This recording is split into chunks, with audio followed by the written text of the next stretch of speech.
उसके किचन के अंदर क्या हो रहा था, इस बात का इन्वेस्टिगेशन दिल्ली पुलिस अभी कर रही है।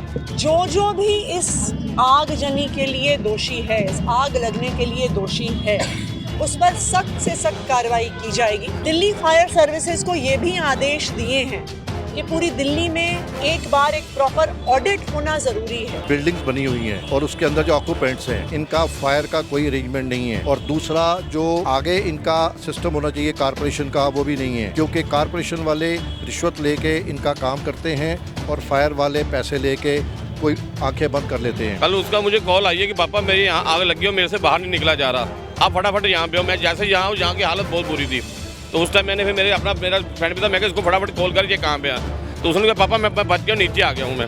इसने साइड पे जो वीडियो आई है उसमें मेरे बेटे की भी वीडियो है। इसने पीछे 15 फुट से वहाँ से जंप किया, तो उसका जो पाँव में लेफ्ट जो लेग है वहाँ पे उसके मांस फटा है। अगर कोई कैजुअलिटी होती किसी बच्चे की, मेरा तो ये माहौल था, मेरे सामने अगर जैसे मेरे बच्चे को चोट भी लगती, मैं तो किसी को भी ना छोड़ता, चाहे मेरे ऊपर 10 कत्ल लग जाते। केजरीवाल का बाप भी होता तब उसकी परवाह भी ना करता मैं। हमको बिजली फ्री का नहीं ले रहे हैं, ना पानी फ्री का लेते हैं।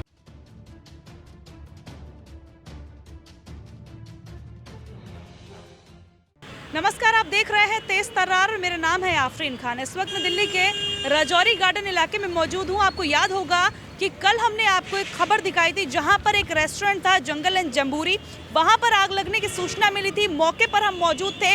आज इस खबर में अपडेट ये है कि मुख्यमंत्री दिल्ली की आतिशी मारलेना यहाँ पर आने वाली हैं। इनके अलावा जो विधायक हैं, एमएलए हैं, जो राखी बिरलान, वो भी यहाँ पर आने वाली हैं। तमाम जो और अधिकारी हैं वो भी यहाँ पर आएंगे, सबसे बातचीत करने की कोशिश करेंगे।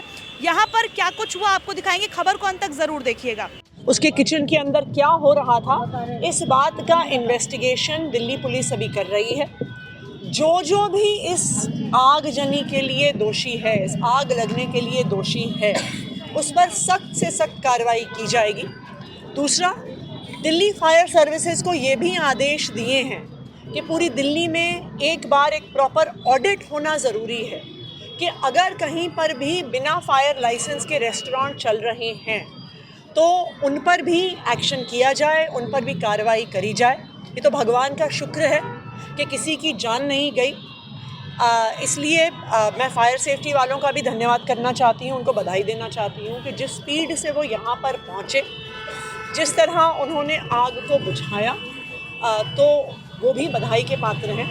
लेकिन दिल्ली में कहीं पर भी ऐसी आग ना लगे, इसलिए पूरी दिल्ली में फायर सेफ्टी ऑडिट किया जाए। ऑपरेशन कोई चलाया जाए? नहीं, बिल्कुल, जैसे मैंने कहा कि दिल्ली के सारे डेंसली पॉपुलेटेड एरियाज में फायर ऑडिट किया जाएगा कि कोई भी ऐसी बिल्डिंग है जिसके पास फायर एनओसी ना हो, वहाँ पर किसी भी प्रकार की कमर्शियल एक्टिविटी नहीं चलने दी जाएगी, क्योंकि किसी की भी जान को खतरा दिल्ली सरकार नहीं होने देगी। अब देखिए, यहाँ के जो आरडब्ल्यू के प्रेसिडेंट थे, उन्होंने मुख्यमंत्री आतिशी से बेबाकी से कुछ सवाल किए यहाँ पर आग लगने को लेकर। उन्होंने क्या कुछ कहा है, आप वो भी सुने। सर, अभी मैंने देखा जब आतिशी जी आई थी, जो कि दिल्ली की मुख्यमंत्री, आप बड़ी बेबाकी से उनसे कुछ सवाल कर रहे थे यहाँ पर लगातार आग लगने की घटनाओं को लेकर। उस पर क्या कहना चाहेंगे, क्या कुछ सवाल थे आपके उनसे? ऐसा है कि जो बिल्डिंग्स बनी हुई हैं और उसके अंदर जो ऑक्यूपेंट्स हैं, स्पेशली रेस्टोरेंट्स वाले या जो कमर्शलाइजेशन करते हैं, इनका फायर का कोई अरेंजमेंट नहीं है।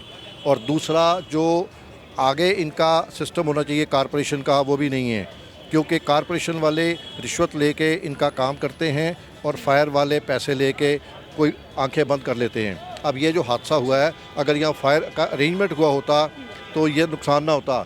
अभी तो शुक्र करिए या 10-20 लोग मरे नहीं, लेकिन कल कैजुअलिटी इतनी हो जाती।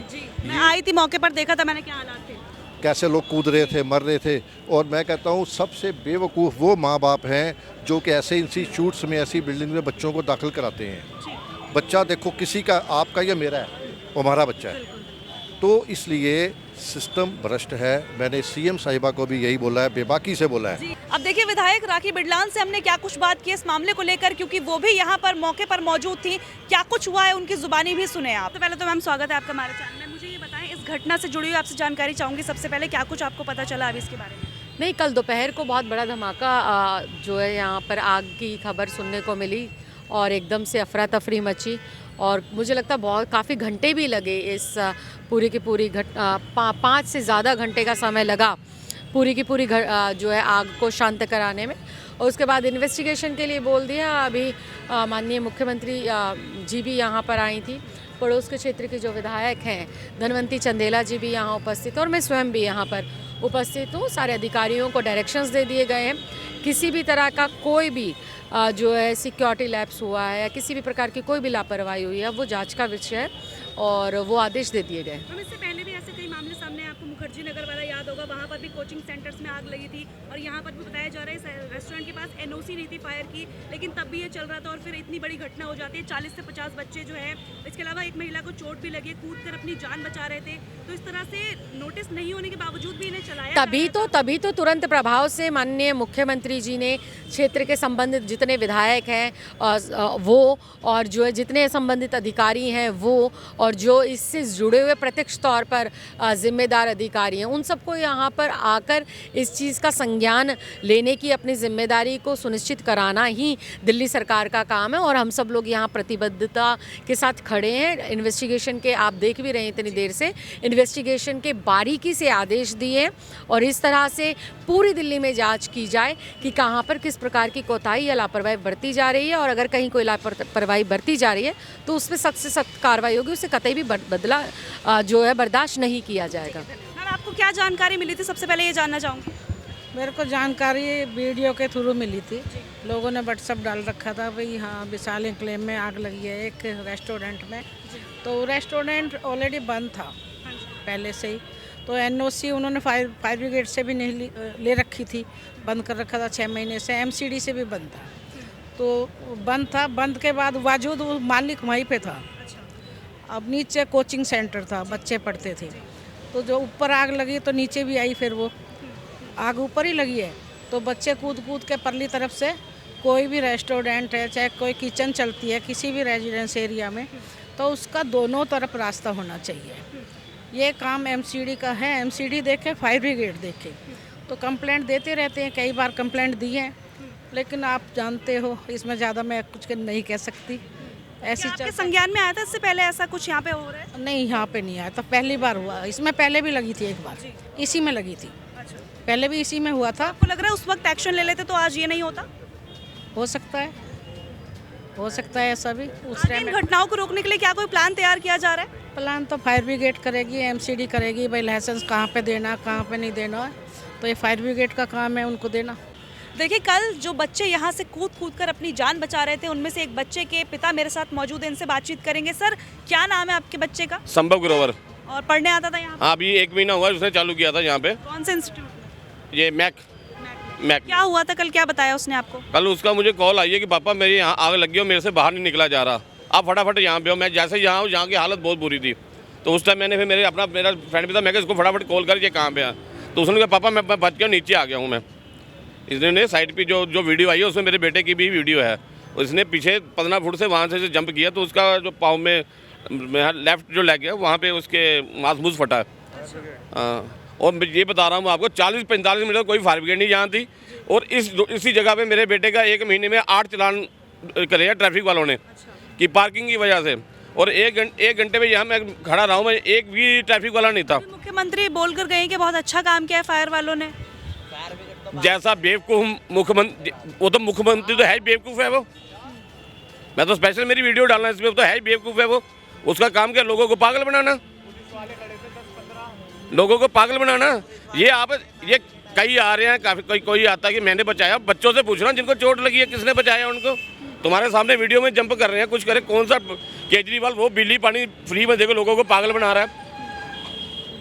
उसके बस में क्या, उसने क्या बचाया इसमें? कुछ भी नहीं किया। हालत कैसी है बच्चे की? हालत कैसी है? बच्चा ठीक है, बस उसके पाँव में थोड़ा सा मांस फटा, ठीक है बच्चा, ऐसी कोई बात नहीं है, ठीक है बच्चा। पढ़ते हैं? हाँ जी, मैं यही पढ़ता हूँ। क्या हुआ था कल? यहाँ 10 ने आपकी मदद की है? यहाँ 10 पुलिस वाले खड़े थे, उनको हमने बोला कि सर चले जाओ बचाने, कह रहे हम नहीं जाते यहाँ, हम नहीं जाएंगे। एम्बुलेंस आएगी, फायर ब्रिगेड वाले आएंगे तब जाएंगे। हमारा ये पुलिस वाले खड़े थे? पुलिस वाले खड़े हुए थे, लोकल बंदे जा रहे थे ऊपर, बचा रहे थे उनको जाके। पुलिस वालों ने मना कर? पुलिस वालों ने मना कर दिया, मना कर रहे थे कि जी हम नहीं जाएंगे, फायर ब्रिगेड आएगी जब ही जाएंगे। तो हमने कहा सर चले जाओ, आपका भी तो हक बनता है जाने का, मना कर रहे हो हम नहीं जाएंगे। फिर इसका बड़ा बाइक जाता ऊपर, उसके बाइक को देने के लिए आया था। 6 फायर ब्रिगेड आई थी, फिर बार कितनी देर के बाद आई थी? फायर 10-15 मिनट बाद आ गई थी फायर ब्रिगेड। हाँ, फिर लगातार आई जा रही थी बार बार। एक घंटे आप कह रहे हैं 10 मिनट बाद, आप कह रहे हैं 1 घंटे। था तो मैं यहाँ 1 घंटे बाद आई। हम आए यहाँ पे, हमारे से पूछो कब भाई, हमारे सामने आई फायर ब्रिगेड। कितनी देर बाद? एम्बुलेंस आई है कम से कम 1 घंटे बाद। हाँ, 1 घंटे। ये कैमरे लगे ना, यहाँ चेक करो कब आई है वो। कोई फायर ब्रिगेड नहीं आई यहाँ पे, ना यहाँ पे एम्बुलेंस थी। ये 100 मीटर पे थाना पड़ता है, और थाने वाले भी कितने घंटे के बाद आए हैं वो भी। हाँ, जो थोड़े बहुत जो होते वही थे। उन्होंने क्या अरेंजमेंट किया ना, ट्रैफिक कंट्रोल कर रहे थे। फायर ब्रिगेड आने में कितना टाइम लगता था उनको? कम से कम ये तो चाहिए था रोड खाली रखे तब कम। फायर स्टेशन भी पास में ही है। ये मोती नगर में है, कितनी दूर है यहाँ पे? मेरे साथ ज़्यादा 3 किलोमीटर पे होगा। पैदल जाओगे जब भी 15 मिनट में पहुँच जाओगे। अब सोचो, वो तो गाड़ी है, वो तो कितनी जल्दी आना चाहिए उनको। उनका तो ट्रैफिक भी क्लियर हो जाता है जब फायर ब्रिगेड आती है। तो आए नहीं, 1-1.5 घंटे बाद आए थे। कमी मान रहे हैं आप कहीं ना कहीं? ये इतनी आग लगी, आप देख के पता चल रहा है कि फायर ब्रिगेड कितनी देर बाद आई है। टाइम पे आती ये हालत ना होती। अगर कोई कैजुअलिटी होती किसी बच्चे की, तो मेरा तो ये माहौल था, मेरे सामने अगर जैसे मेरे बच्चे को चोट भी लगती, मैं तो किसी को भी ना छोड़ता, चाहे मेरे ऊपर 10 कत्ल लग जाते, मैं तो छोड़ता ना किसी को भी। केजरीवाल का बाप भी होता तब भी उसकी परवाह भी ना करता मैं। हमको बिजली फ्री का नहीं ले रहे हैं ना, हम पानी फ्री का लेते हैं। जो फ्री का लेते हैं वही इनके तलवे चाटेंगे, हम नहीं चाटते। तो देखिए, आपने सुना ये लोग यहाँ पर आए थे, क्या कुछ कहा गया, लेकिन इससे पहले भी कई बार ऐसे मामले सामने आ चुके हैं। और एक हैरानी वाली बात ये निकलकर सामने आई कि ये जो रेस्टोरेंट यहाँ पर चल रहा था, इनके पास फायर एनओसी नहीं थी, जैसा कि खुद मुख्यमंत्री आतिशी ने यहाँ पर कहा। अब ऐसे में कहीं ना कहीं आपको याद होगा, जब दिल्ली में मुखर्जी नगर कोचिंग सेंटर में आग लगी थी, उसके बाद भी बवाल मचा था, लेकिन थोड़े टाइम के बाद सब शांत हो गया था। अभी इस वक्त यहाँ राजौरी गार्डन में आग लगी है। कुछ टाइम के लिए ये अफरा तफरी देखने को मिलेगी, लेकिन थोड़े दिन के बाद सब कुछ वैसा का वैसा ही चलने लग जाता है। शायद इसी वजह से ये जो चीज़ें इसी तरह से बढ़ती जा रही है और ऐसे हादसे जो है यहाँ पर होते जा रहे हैं। इस पूरी खबर पर आपकी जो भी राय है कमेंट करके ज़रूर बताइएगा। आज के लिए इतना ही, मुझे दीजिए इजाज़त। दिल्ली से कैमरा पर्सन आशुतोष के साथ मैं आफरीन खान। अगर आपको हमारी ये वीडियो पसंद आई हो तो इसे लाइक एंड शेयर करना बिल्कुल भी ना भूलें। इसके साथ ही हमारे चैनल तेज तरार को जरूर सब्सक्राइब करें, और हाँ, बेल आइकन को दबाना बिल्कुल भी मत भूलिएगा, जिससे दिल्ली से जुड़ी तमाम खबरों की नोटिफिकेशन सबसे पहले आप तक पहुंचे।